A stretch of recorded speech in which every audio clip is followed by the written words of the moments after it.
কলকাতার কালীক্ষেত্রের প্রাচীনতম বলে পরিচিত ঠনঠনিয়া কালীবাড়িতে ভক্তিভরে পুজো দেন কেন্দ্রীয় স্বরাষ্ট্রমন্ত্রী অমিত শাহ। তাকে কাছে পেয়ে স্বাভাবিকভাবেই উচ্ছ্বসিত ঠনঠনিয়া কালীবাড়ির পুরোহিত থেকে কর্মকর্তারা। 2026-এর বিধানসভা নির্বাচনের আগে অত্যন্ত ব্যস্ত শিডিউল বেশ কয়েকদিনের কর্মসূচি নিয়ে শহরে এসেছিলেন কেন্দ্রীয় স্বরাষ্ট্রমন্ত্রী এবং সমবায় মন্ত্রী অমিত শাহ।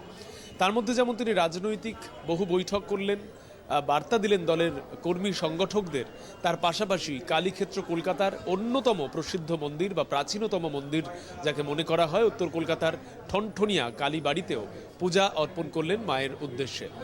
বর্ষবরণের আগে কেন্দ্রীয় স্বরাষ্ট্রমন্ত্রী অমিত শাহের কালীক্ষেত্রে আসা এবং এখানে এসে মায়ের পুজো দেওয়া স্বাভাবিকভাবেই একদিকে যেমন কলকাতার মানুষ উচ্ছ্বসিত, তার পাশাপাশি এই মন্দিরের সঙ্গে যারা যুক্ত রয়েছেন সেবায়েত থেকে শুরু করে ট্রাস্টি বোর্ডের মেম্বাররা তারাও অত্যন্ত আনন্দিত। উনি একটা দেশের স্বরাষ্ট্রমন্ত্রী এসেছেন আমাদের ঠনঠনিয়া কালীবাড়িতে এবং এটা নামী মন্দির, সেই জায়গায় এসেছেন, এটা আমাদের আনন্দের বিষয়। এবং শুধু তাই নয়, আমাদের সেবায়েত এবং ট্রাস্টি বাবুরা রয়েছেন, তাদেরও খুব আনন্দ। উনি তো পুজো দিলেন, মালা দিলেন এবং বস্ত্র দিলেন, ফল দিলেন, মিষ্টি দিলেন এবং ধূপ দিয়ে আরতি করলেন এবং কর্পূর দিয়ে আরতি করলেন। ওনার যা করণীয় করলেন, আমার যত করণীয় আমি আশীর্বাদ করলাম।